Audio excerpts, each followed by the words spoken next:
So, folks, first of all, welcome. My name is Malcolm Fox. I'm with the Sustainability Consortium. I have only been here for about 2 months, and so far I've had a wonderful welcome. Thank you, members and colleagues and partners alike. My job is as Chief Operating Officer, as I see it at least, as we go about doing the revealing the science of sustainability and the translation into effective business tools and promoting the adoption of those tools for our joint mission is to build the type of business processes which are going to help us achieve further scale and of course help us all meet our collective mission that was articulated so nicely earlier today. So my background is business, and I'm a chemist and sustainability. I think it's a pleasure to organize this retailer forum today. It's actually a teaser because, as Ewan mentioned, we've got a longer session on retail tomorrow that I hope you'll all be able to attend. And I think it's fair to say, as retailers navigate some extraordinary industry changes, as well as navigating civil society pressures, demands from consumers, governments, etc., that in a sense, it's a pleasure to see sustainability part of that calculus and stay part of that calculus.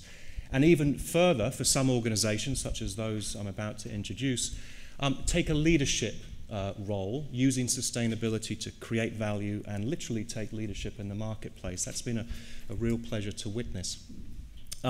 Like I say, we have 3 leaders today. They may have worked on improving supply chains. There may be operational sustainability successes. They may be acting as editors or curators of information for consumers. But I'll let them share their own experiences here. We actually have a small change. We have not Manuel Gomez from Walmart. We have instead Zach Fries on the end, who will be joining us shortly. In the middle, we have Andrea Bolhuis, if I pronounce that close to correct. Thank you. Clearly not. From Ahold. It's not my first mistake today. From Ahold, who's going to talk about some of her experiences. But we're actually going to start out with Carmel McQuaid from Marks and Spencer's. I'm just going to give a very short intro to Carmel, as I will to the others. So, many of you will know Carmel. She's the head of sustainable business for Marks and Spencer's. Where is Carmel McQuaid? I was introduced to another Carmel. We've obviously met before, sorry. Good Lord, do forgive me. I'm names to faces right. Another Carmel I meet, and I'm assuming it's this Carmel. Do forgive me. I'm not an imposter. It is I had a little, where was I? Alice in Wonderland moment there. Very nice to meet you. You see how well prepared I am for this session. Hopefully my boss isn't here. Whoops. So Carmel McQuaid, she works across Marks and Spencer's promoting sustainability. She has a particular focus on innovation, working with NGOs and with the many partners that Marks and Spencer's has. Carmel has a background as a consultant, in fact, and is a chemical engineer. So each of the speakers will speak for a few minutes, maybe 1 or 2 questions, and then they'll be available for questions as a group if there are some from the audience. So with that, Carmel, it's a pleasure to meet you finally in person. The floor is yours. Thank you. We're just going to sit down. You can sit or stand, whichever. Yeah, that's fine. So it's great to be here, and I have waited for this day a long time since TSC was first founded to have the first Members Summit in Europe. Thank you. This is fantastic. I've waited for the day when there was greater alignment. Brilliant. It's so good to see this day happen. So well done to you all. This is like the world's greatest performance review, because I feel like my role today is to share with you what I've done on behalf of M&S with TSC in the last year and what we're going to do in the next year. And I think there's really the background to us as M&S, just because not everyone will know, we're a food and clothing retailer. We're largely own brand, probably 95% own brand. We have big ambitions, but we are relatively small, so we can't bang a table and suppliers jump. They kind of go, you want us to do what? Why? So when we talk about sustainability, which we've been pushing with our supply chain for a number of years, we always frame it around the business case for why they should do it. So we can never have the excuse of, we're a retailer, we'd like you to do it. They kind of go, yeah, and there's lots of other retailers we can sell our products to. So we always frame everything in the business benefits of why our supply chain should do this. And really, it started with us, I guess, before 2007, but 2007 was the year we really went large and public about it. And it's to the point the gentleman made earlier around, at some point there will be a massive shock to the system, or there'll be multiple shocks. And governments will bang the table and introduce policy. Or consumers will get really angry and decide enough is enough. And we don't like being in the situation where we have to react to things like that. We wanted to be prepared and be ready. And we didn't want to wait till 2020 when people decided what policies they wanted to do and when consumers had grown up and kind of learned more stuff. So we wanted to kind of figure out what we think should happen and learn by doing and understand how we win in the marketplace as a result of being on the front foot of sustainability. So we launched our initiative back in 2007, addressing lots of issues, environmental and social. And social is very important. Because our customers really care about people, and it's not fully in the social category, but animal welfare is also quite important to a lot of our customers. So we had a lot of initiatives already underway on deforestation, on refrigerant gases, on factory standards and dyes, you know, the usual list. And then, thankfully, TSC was born, and it started this important work of systemizing how we think about these things, codifying it, developing a global approach, looking at it from a science base. So that's been our involvement. I guess in the last year, what have we done? Two things. One, external. So we've been advocates for TSC and greater alignment in all the other initiatives that we're part of. And again, because we went quite public in 2007, and everyone finds retailers easy to find in the address book, we're involved in pretty much everything, or there's a few things that we still haven't been nobbled for. But so we co-chair the Consumer Goods Forum. We're involved in lots of retailer forums on palm oil, deforestation, etc. So farming with Cool Farm. So on an external basis, we've been advocating greater alignment because we recognise that if we can't cope with it, and we really want to cope with it, then our colleagues in the retail world all around the world will certainly never tolerate this. So for us to have the impact, we must have that alignment so that it becomes really simple for other retailers and other manufacturers to join in, because there isn't enough of us yet. We work in a global marketplace. We need all the retailers to be kind of advocating this. So that's what we've done externally. Probably more interesting for you is I want to talk to you about three types of people that I bring TSC work to within the retail world. First of them are our buyers and developers. They're product developers, they're kind of one category. The second group is our marketeers, who are the frontier between us and the customer. And the third group is our suppliers. So we'll start with our buyers and our product developers. Now, any of you who are suppliers to retailers will know these are very busy people. They are people, just like customers. They select products. They are no more complex than the consumer walking into the supermarket with a million things to do, with a budget, with lots of constraints, with no time, no real interest in understanding all the nitty-gritty. She just wants to pick the nicest product that meets her criteria. And that's what our buyers are like. And I think sometimes we've forgotten that in the quest for education and outreach and understanding. What I have heard in the last year from my buyers and my product developers is, I don't want to know, I just want you to give me a solution. And I trust you that the solution you give me is addressing the issue that I need to resolve. So that doesn't make them bad people. That is perfectly okay. And that's why the snapshot work and the tool development and making it user-friendly is so critically important to TSC. But there still is that further work that Sheila alluded to that needs to be done in the next 12 months of saying, so now we know what needs to be done. What's the solution? And can we package up into a nice little building block, to use Guido's analogy of the cathedral, so that I can hand my buyers and product developers a brick, ready-made, that says, if you need to address the factory standards that are all addressed on the snapshot, here's the brick. It's called the ABC Factory, and you get all your suppliers to do this, and it will take care of that. So that's kind of what they're asking for. And that's relatively simple. I think we're a lot of the way in that journey, and that's what we'll be working on with TSC in the next year. The second group are the most challenging, and that's why I've put them in the middle.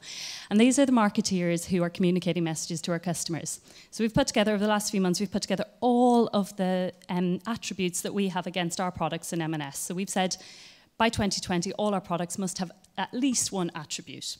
And whether it's about a factory standard, whether it's about dye houses, less use of water, farming standards, whatever it might be, they must have at least one. The only ones our marketeers understand and are prepared to talk to customers about are the things we've been talking about for 20 plus years. Fair trade, organic, those sort of things that already have connotations with customers. Now, my challenge is, customers think about environmental and social things in the round. We know most of them think fair trade, is generically addressing all the good things. And I know fair trade has moved on a lot. I don't want to talk in detail about that, but strictly speaking, fair trade isn't an environmental standard. And to the points that were made earlier about, I don't like the phrase cheating, but when you present, if you're talking about good features of the product to customers and you're saying it's fair trade, the customer's head is saying, you've taken care of all the issues with that product, that's good.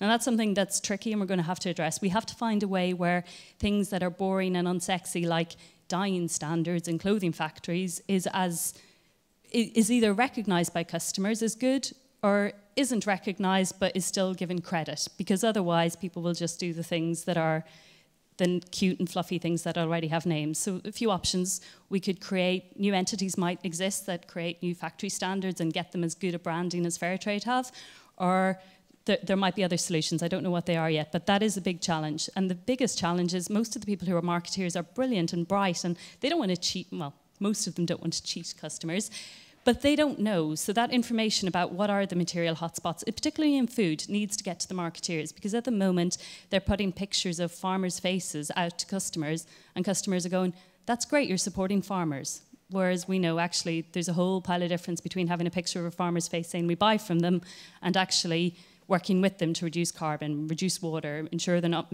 breaching pollution limits. And that's something that, again, we as a leader in retailer, we struggle a little bit with. Most of our competitors get halo effects because they put pictures of farmers out there and everyone goes, are you taking care of all the things that M&S is taking care of? And it's not quite equal. So that's a challenging area, but there's still lots we can do without solving that, so I wouldn't worry too much. But we do have to address it in the longer term. The third area, the third group of people I deal with are our suppliers. And I was thrilled last night. I usually tell one story, John, of progress that I've seen over the last year. But so I think 2 years ago, I told the story of our wine supplier telling us about a solution they'd find and how we were able to quickly check TSC category sustainability profile tools and see that, yes, it was a material hotspot and therefore they could get, it was a credible solution and therefore they could meet our approval process in 2 weeks rather than 6 months, which we would have had to do before TSC. So this year, my good news story is that one of our suppliers, major supplier who has more procurement power on some of the agricultural commodities than we ever will have and that other retailers will have, sent me their sustainability strategy and asked me to comment on it. And you know, they had all the material issues covered and addressed and they were working on it. And that was brilliant because they haven't had to spend 3 years thinking about what are the things I need to be thinking about, what are the things I need to address.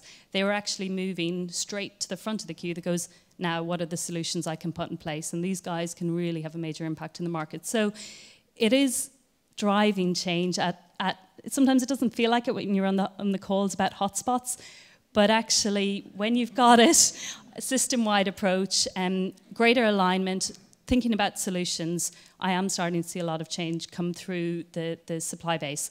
But the key messages for the next 12 months are solutions-orientated rather than science of the issues, and greater alignment, which has already been started and is really encouraging. Thank you.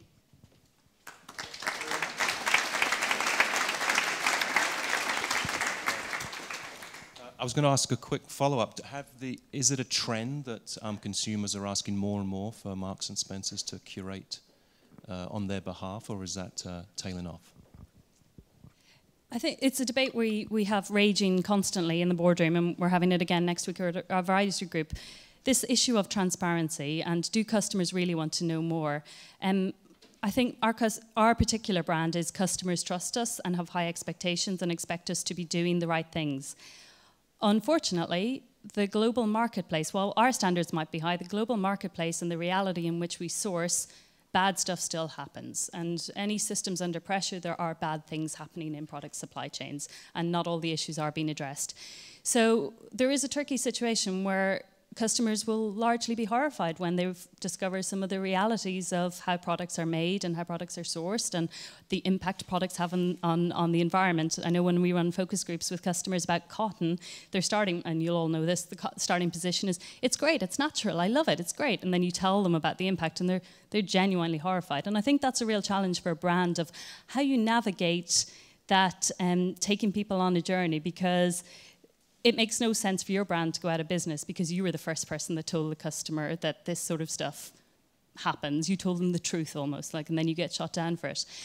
So I worry about it a lot, but my solution, I guess, is, for me, what is more unacceptable is that hundreds of, I don't know the numbers, but all our young people are passing through universities, studying masters in sustainability, they're going on all these courses, and they don't know it. So for me, I think we can worry about the end consumer a lot, but in the next 12 months, I'd really like to see the impact of this work getting to everyone in education, and the opinion formers, the people who are commentating, the journalists, the scientists, those people writing articles. And we can worry about Mrs. Miggins in Hull in a few years' time, but let's at least make sure that the people who are commentating with authority have the facts behind them. Fantastic. We'll hold questions if we can till the end, but that was wonderful. Thank you, Carmel, very much. Next we have Andrea Bolhuis to speak for us. She is a specialist in product sustainability across all of Ahold's own assortment of brands. She has a background in history and development, is very heavily involved in industry programs such as UTS and the Roundtable on Responsible Palm Oil.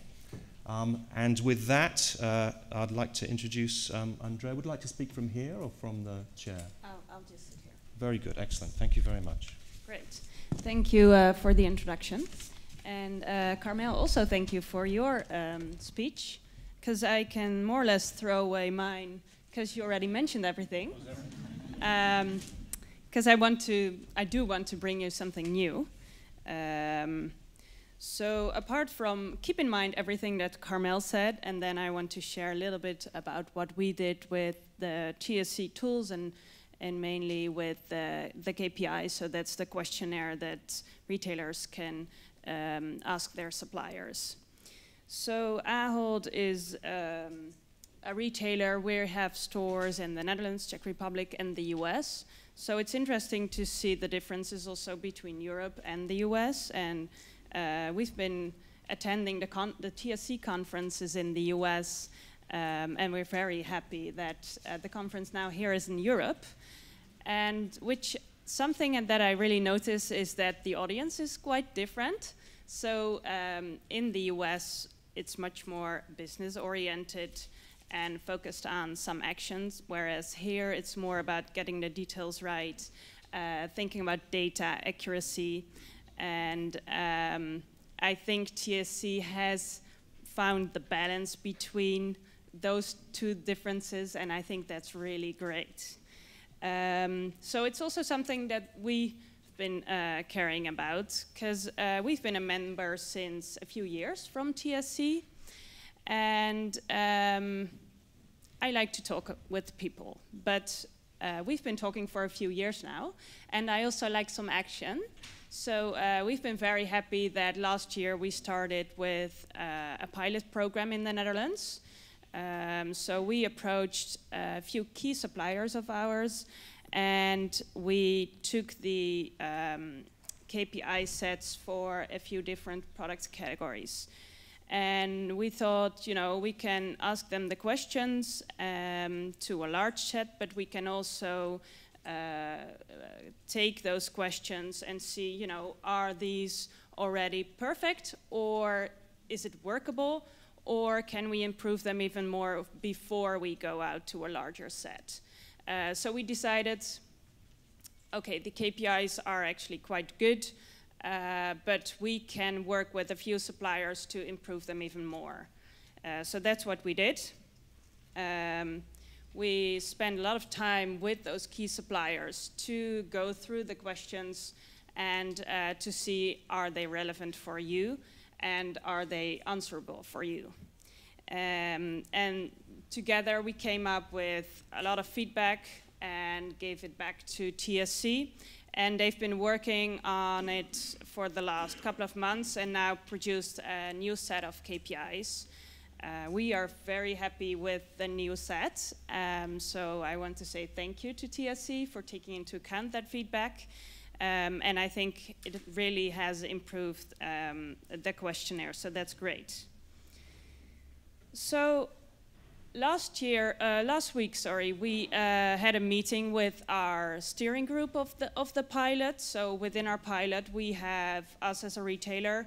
We have a farmers organization and a bank, and then we have our suppliers. And we were discussing, you know, we've been working on this for almost a year, and we improved the KPIs, so what's next? And we came up with actually 3 things. And the discussion was a lot about implementation. And I think I really liked what Sheila said, which was, you know, are we doing this so we can go on and talk about things, or do we actually want to drive change and look at, you know, what is it that we want to do? And this is only a tool, but this is not the goal. So I think implementation is very key to identify, you know, what are those goals? Maybe it's our goal may be different from your goal or from a manufacturer goal or even some other company in the supply chain. And if we only talk about it, then I guess people will still not, people won't be really sure how they're going to implement it in the end. So I think it's really, this is really a call to action, not only for retailers to start to use all the TSC tools, but also all those other companies in the supply chain to work with the TSC tools and give feedback and improve them. And I think that also comes back to a point that was raised yesterday, that the TSC tools need to be of value for the whole supply chain. And we had a lot of discussion about it, and also some critical notes. That, you know, if there are farmers or producers that see this as only another questionnaire or only, you know, collecting data for your buyer, then I guess that's not good enough. So those producers, those farmers, those supply chain actors, they need to see, okay, I'm doing this because I can improve my business as well. I can make my business more sustainable. So it adds value to those actors in the supply chain, and they don't only do it to satisfy their customers. And I think that's really key and something that TSCs should really pick up. And I think it was shared also yesterday by everyone in the groups. And the alignment that Sheila was also talking about is really key for that as well, because a lot of farmers or producers or manufacturers are already working with a lot of tools, and they are already collecting data and doing things. So it would be super efficient if we can take what's already there and use that information that's already being collected and integrate it with the TSC tools. So I think that alignment is really important moving forward. And then there was another thing that came up a few times yesterday in the discussions, and that was about trust. And I think trust in the supply chain is really important if you want to move forward in the field of sustainability, if you want to get the data, if you add value to those various supply chain actors. And I think that is one of the reasons why we keep talking to each other, because that is what creates trust. At least I hope it will, so that we understand, you know, what is it that you want, and how can we help each other? How can we work together as a supply chain to improve our products and to build the trust, so that we can share data, so that we can share what we're doing, and work together to move forward. So having said that, I think we are now kind of at a transition phase from our perspective, where we used to work a lot with, from a risk perspective, working on compliance of our customers, of our suppliers, sorry. And we are transitioning towards looking at where are the opportunities, how can we work more closely with our supply chain actors, and I think TSC is really the perfect tool to do that and to work on continuous improvement, to look at, you know, what is everyone in the supply chain doing, and how can we monitor and look for ways to continuously improve without with keeping in mind all those other things that are important next to sustainability, such as availability, price, and quality. So I am confident that there's still a lot of work to do, and I hope we will continue to talk, but also get some action done. Thank you.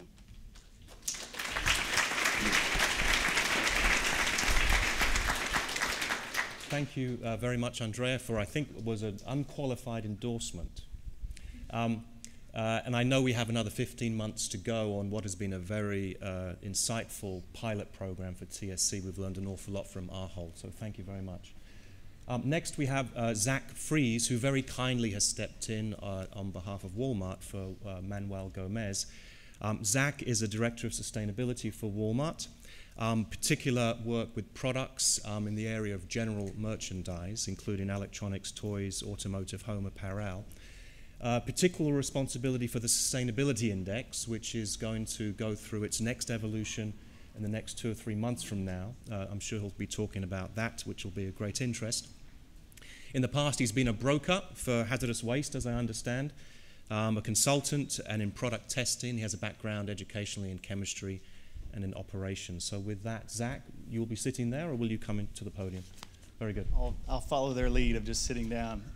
First off, I apologize. I have the least interesting accent up here, so you'll have to bear with me. I'm obviously from the U.S., and I can just echo that it's a pleasure to be here in Europe. I think that really TSC applaud your choice there, because it does send that signal that this is something that is more important than what would just exist in the U.S. or even TSC. It's really a broader initiative, and I want to echo what Carmel and Andrea said, because this is, and I hope that what I say isn't going to be too different, and I think you'll see that it's not, and I think that speaks volumes for the reason we're here, and the reason Walmart didn't create its own standard, and why Ahold didn't create its own standard, and why Marks and Spencer didn't do their own thing, because it's going to take the industry to do something on sustainability. And so a brief history about Walmart for those of you that are aware of our company.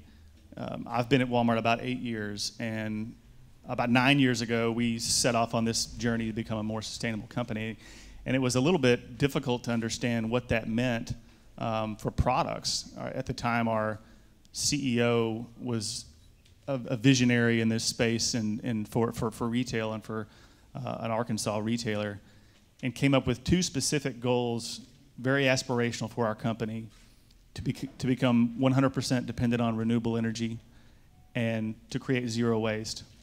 And the third goal was to create products that sustain people and the environment. And so I thought about that goal, and I thought, well, that's a little bit more ambiguous. What does that really mean? And I think over time, we've realized that it is going to be different by product category. It's going to be different, and we needed help. We didn't have the experts in-house to work. We had operational experts, we had building experts, we had transportation experts in our company, but we didn't know enough about our supply chain. And in working with the Sustainability Consortium over the last several years, we realized how dependent we are on our suppliers, and TSC is an organization to help figure out what the important things are for each product category when it comes to sustainability. So having been on the sustainability team myself for the last couple of years and involved indirectly a few years before that, specifically with chemicals, have realized the power that TSC has. And I think, you know, to unlock the power of Walmart, we have to really speak to Carmel, to simplify it for us in terms of the buyer. The buyer is that person that makes the decisions at Walmart of what products to sell. It's based on what the customer wants, but that is really how we unlock the power of Walmart. And in order to do that, we have to meet their needs. We have to simplify things for them and make it so it's credible, which I think is the most important piece, which I think TSC meets that criteria. But it has to be easy to understand and easy to use. And if we're successful with those first 2, and we add the business impact lens at the end, then we're really going to drive this forward. And so what I'm responsible for doing is for implementing this work in our business. by working with these merchants and these buyers of product. And I can say it's not been an easy journey, and it is sometimes difficult. And Walmart likes to go head first with our with our approach, and so we at Walmart have the saying of ready, fire, aim on most projects that we do. And so when we speak of pilots, they're usually, let's pilot it with 1,000 suppliers, or let's pilot it with 1,000 stores. And so it's usually a massive implementation. But we've started off with implementing the TSC tools in 2012 with about 30% of our business. So right out of the gate, we went after our biggest product categories with the help of TSC. And over the last 3 years, we've made significant progress. We're covering about 60% of the categories Walmart sells with these tools, and with these, what I think some of the most important things are the KPIs, the key performance indicators for improvement, that we can see what the most important areas are in a product category and rank our suppliers on how they're doing against those areas. And we've fortunately been at this long enough to know that this is not great as is. We've got to get better, and we're really happy on next year's work that we've put in over this last summer, Ewan, on improving the tools to be better, and making the questions a little clearer to know what good looks like, and making it so our merchants will be able to easily understand how to make improvements. And I think the simplification and a little bit more direct benefit that these KPIs are going to be able to provide should lend itself to an easier implementation in the business, and we're seeing that, and it's we're very open and transparent with TSC on what works and what doesn't, and we've seen some things work, and we've seen a lot of things that haven't, and I think that continuous feedback loop is helping drive improvement. And Guido, to your point earlier, where you mentioned there are people that are laying bricks because they see the cathedral, and some people are just laying bricks. And I think we've got to enable both, because I think we're our merchants, Walmart, we want to build the cathedral. So convincing people the reason, I think, is very important. But we also have to tell that person that at this point that may not know or need to know everything about sustainability, they've got to know what they can do to make a difference. And so it's our job to make that easy, and I think that's where we focused, is that we have some people that are really leading the way. They get it. They want to do good for the company. They want to do good for the world. And then we have some people that want us to tell them what to do. Zach, tell me what to do, and I'll do it. And the more we can shift people into that first group where they get it and they can drive it, I think the more successful we'll be. And so TSC is helping us along that journey. And again, we're not there yet, but it's about continually improving those tools, making it easier for them to make the necessary improvements. And our power lies with those suppliers, lies with the supply chain. So the merchant as the face with those suppliers is where we see is the really key leverage point. And so the more we can do to help them meet their goals, I think the more successful we'll be. So. Fantastic.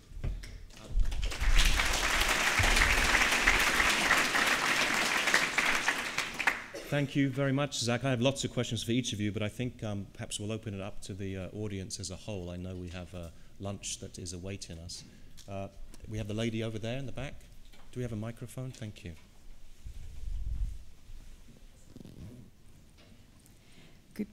Good morning. Yeah, my name is Carole Dubois, and I'm working for Qantas. And thanks very much for your interventions. Very interesting.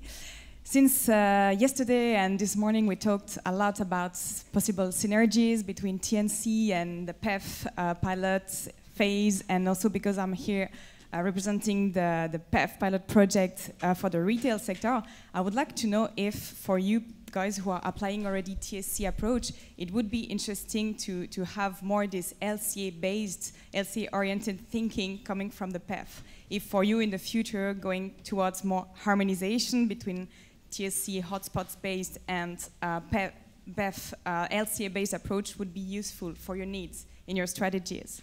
Thank you. Which of you might like to take that? I'll start. So I think having understood life cycle analysis and seeing that side, and then seeing what our merchants deal with every day and what they think about, and again, kind of how to unlock that, what the right level is for our merchants. It's got to be simple, and I think we've struggled with taking it to too much detail in the past, and so I think you can see that with the how the tools of TSC have evolved from this massive database of a tremendous amount of information on every specific product to, now we've gotten it, as Sheila mentioned, the one page. If we can just get them to do one thing, we can make a difference. And so I think as we've transitioned to that, we're trying to get them exposed to something that they can easily understand and make progress on. And maybe they'll go back up to get into the deeper level of understanding. But for us, I think we're trying to start simple. And I think that that's been one of the advantages with some of the TSC tools, is that they're able to take a category approach, make it really simple, so we can actually execute it. And that's just from our retail perspective. Yeah, I think retail, our job is to make it simple, but your job is to make it credible. When you hear us say we don't want to know about that stuff, that does not mean that stuff is not important. That does not mean that someone has to sort out the cow allocation. It absolutely has to, because otherwise we'll only get so far, and we'll have every 10 journalists competing, giving us different facts and figures. We'll have our customers confused. So it's essential that the work is aligned. It's essential that retailers don't hear conflicting messages from policy and science and from different opinion formers. But we don't have to be at the table fighting over the numbers. So, yep. Yeah, and I think we can add, and I think the projects that are ongoing is really great, and it's also good to have our feedback. But it's always a balance between keeping it simple and making it credible, I think. Thank you. There was somebody over there, I believe, had stuck their hand up. Forgive me, that chap in white. Thank you. I'm not sure I need a microphone, actually. Tony Masher, an independent consultant. First of all, I'd just like to say something up front, because it's the first time I've been to this venture. And it seems to me that the Sustainability Consortium and PEF together actually have the best opportunity to show world leadership, because there's no one else really trying to find a consistent message right the way around the world, because we do need a level playing field wherever we are in the world. I love the message that the Americans love decisions and the Europeans love to get it right. And the answer is somewhere in the middle. What I didn't hear from today's presentations was examples of early wins, because that's what actually helps people clarify in their minds what TSC and what PEF are all about. Have I got that wrong?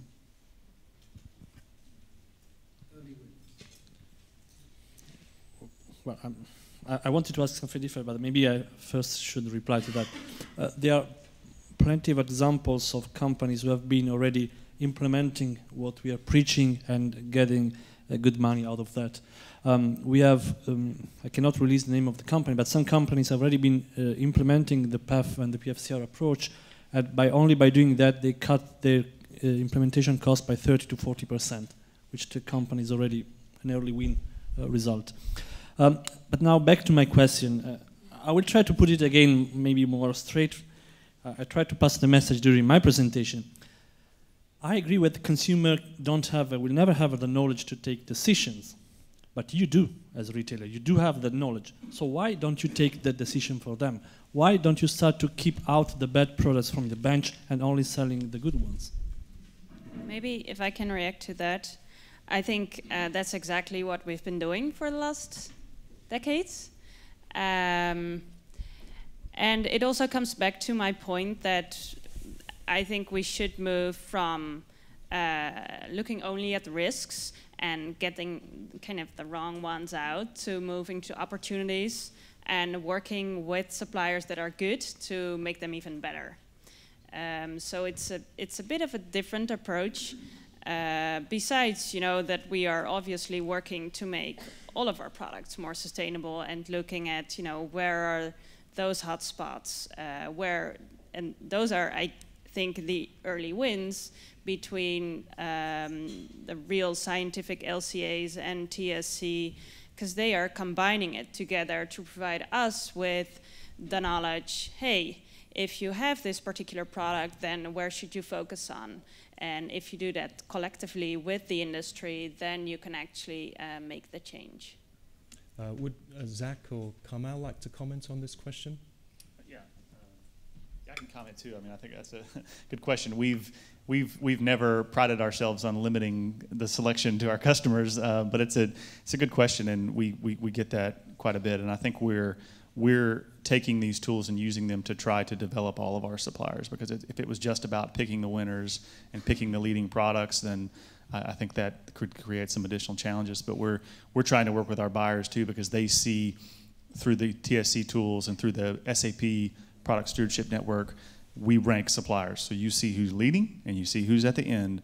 And our goal isn't to say, let's take those 2 suppliers at the end and let's cut them and let's get more product shelf space to the leaders. We're trying to push those ones at the bottom to make improvements. Now, if they don't, that's maybe a different story, but we've seen a lot from those bottom tier suppliers on, I wasn't aware of this, I didn't know you cared about this, no one's ever asked me about this. And that's the kind of thing that we like to see. You know, I would rather push those suppliers up from the bottom to the middle than I would to get from the middle to the top. And so that's the way we're approaching it, because of our scale and because of our size and the needs that our customers have. It's really difficult to limit our selection and opportunity of products, but we just see it more as a scalable way to help solve what we think the issues are. And the last comment from Carmel, thank you. So I think retailers, as you know, we do choice edit is the phrase, because we've only so much space on our shelf, we already select, and we select selectively. There are some categories of products where that lends itself beautifully. Electronic appliances, you know, great success, Mark. And there's a few categories of products like that where the combination of industry being able to replace it because they had the solutions with strong and good, effective policy making does result in market transformation. There are, however, some categories which are more complex, and food is a classic example where if we were to forget about the environment and think purely about health, which is costing all our countries a fortune, even trying to get customers to eat healthily when it's in their own personal interest, that's still a challenge for us. So I think I hear what you say. We've done a lot already, and we've done it a lot across categories where it makes sense. And the challenge will be to get that right balance of, and again, I think as Zach says, at the moment, we're seeing greater potential for the same product but different suppliers. The level of improvement that you can get by working with the best suppliers and encouraging the average and worst suppliers to move up is already quite something, and that's where a lot of the focus can be. Thank you, Carmel. To the gentleman's comment with the white shirt, thank you for being our great plant in endorsing the partnership between the two. I appreciate that. I think from the comments of my colleagues on the panel here, with respect to the quick wins, we view already the fact that these fantastic organizations have embedded TSC tools and thinking into some of their business strategies itself. But I think it's incumbent upon all of us to go a bit further with respect to measuring that type of impact. And I think you'll see some of that certainly coming from our work. And perhaps my colleagues here will be talking some more about those issues at the retail panel tomorrow. We unfortunately have to wrap up. I'd like to thank Zach and Carmel and Andrea for their fantastic comments and being great partners with TSC, and to our hosts. And I believe we're heading off to lunch, where you can speak further with us.